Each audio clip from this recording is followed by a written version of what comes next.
ગઈકાલે ગાંધીગ્રામ પોલીસની વિસ્તારમાં નાગેશ્વર વિસ્તારમાં જેમકો કંપનીની અંદર એક ફાયરિંગની ઘટના બનેલ, જેમાં ફાયરિંગ કરનાર દિવ્યરાજસિંહ સરવૈયા તેમજ સામે રામદેવભાઈ ડાંગર બંને સામે હથિયારમાં દિવ્યરાજસિંહે 2 રાઉન્ડ ફાયર કરેલા, જેમાં કોઈ જાનહાની નહીં થઈ, કોઈને વાગેલ નથી.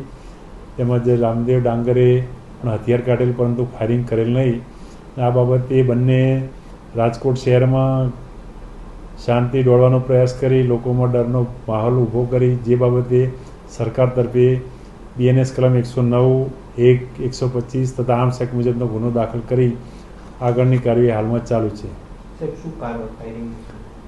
ફાયરિંગ કરવાનું કારણ એ જ છે કે બંનેમાં કોઈ લેતી દેતી પૈસાની બાબતે કોઈ સામાન્ય બોલાચાલીથી અને આવેશમાં આવી જઈ અને ફાયરિંગ કરેલ છે.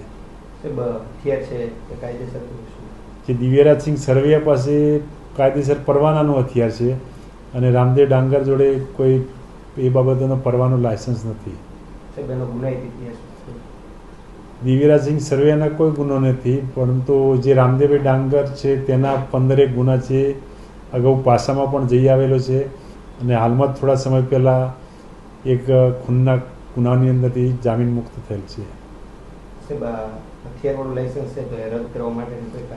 જે હથિયારવાળું લાયસન્સ બનેલા હથિયારો પોલીસે કબજે કરેલ છે FSLની રૂબરૂમાં, અને તેની FSLમાં પરીક્ષણાર્થે પણ મોકલી આપવામાં આવશે. અને ત્યારબાદ પોલીસ કમિશનર સાહેબશ્રીને આ બાબતે જાહેરનામા વિરુદ્ધનો ગુનો હોય જે હથિયાર લાયસન્સ રદ કરવા માટે પણ પોલીસ દ્વારા કાર્યવાહી કરવામાં આવશે.